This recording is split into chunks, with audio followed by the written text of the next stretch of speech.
Hi, I'm Jeremy Lawyer. I'm here on Table Rock, and I want to talk to you today about jigs. Everybody knows jigs have been around forever.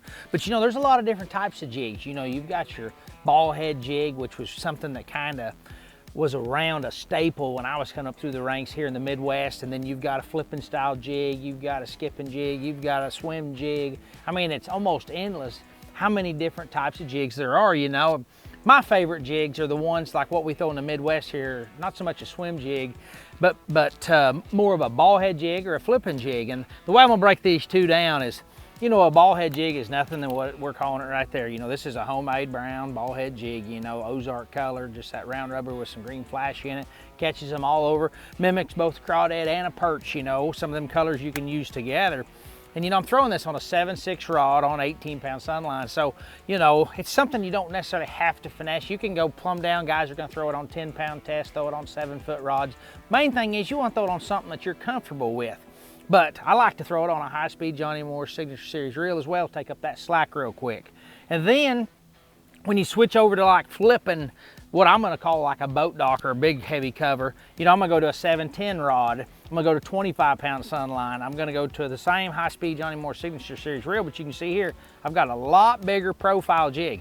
This is gonna be something that's gonna mimic a perch, has a lot faster fall rate, skips good, that kind of deal. You send it back in there, you know. But I think you need a longer rod like this when you're in cover as far as heavy laydowns, willow trees, brush piles, boat docks. Something when you set the hook, you get that fish coming towards you right out of the gate. He doesn't have time to think about getting you around something. You drive the hook home. There's just a lot of benefits to a little bit longer rod, but there again, use something you're comfortable with. A lot of guys use a 7.4, 7.6, whatever it might be. But a lot of things that you can think about with this jig is the fact that just changing the trailer changes the action. Sometimes the color of the jig isn't the issue.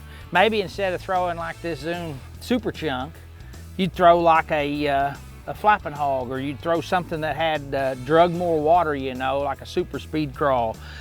You might even put like a big salty chunk on there.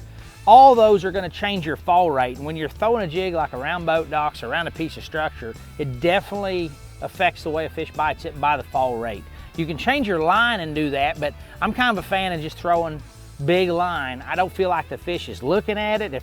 If there's a fish that's looking at the line instead of the jig, I'm gonna go find one that's not quite so smart or a little hungrier. So I like to change my trailer though a lot more than I change the color, you know.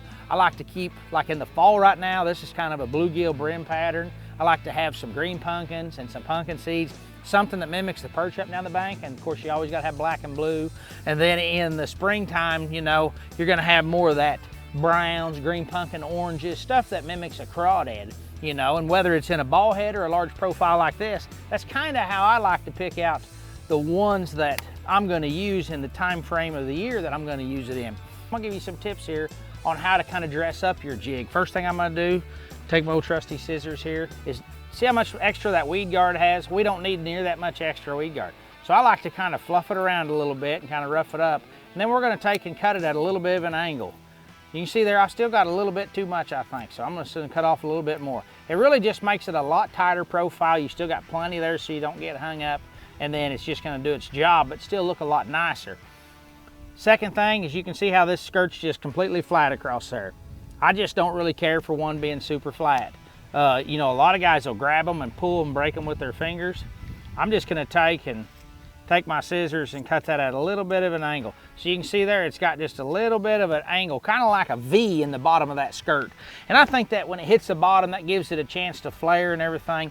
And then when you put your trailer of choice, whatever it might be, this is a little Zoom Critter Crawl, you know, I'm gonna slide that thing on there.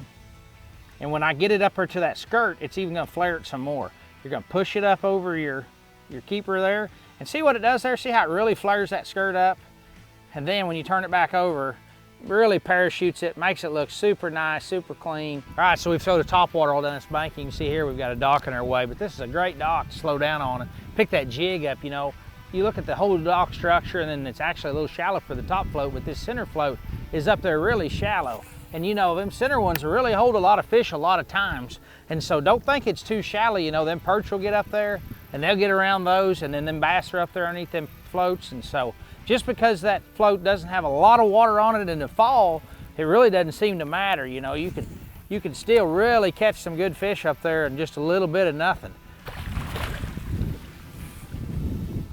See, now that's a great example of him just sitting up there on that boat dock and using that as a piece of structure rather than being up there on the bank, you know. And if we hadn't slowed down and used the jig, you know, we wouldn't have done it. You know, it's not a giant one, but there's a lot of places all the time I'd like to have a fish like this.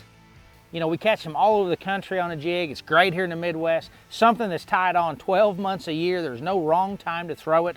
And so if you're not educated on the jig, just get you some easy colors, some browns, some green pumpkins, and black and blues, a couple different trailers that you like.